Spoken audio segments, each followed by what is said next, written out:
vento balançou meu barco em alto mar.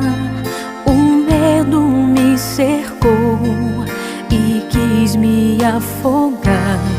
Mas então eu clamei ao Filho de Davi.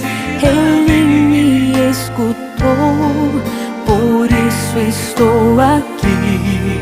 O vento ele acalmou, o medo repreendeu.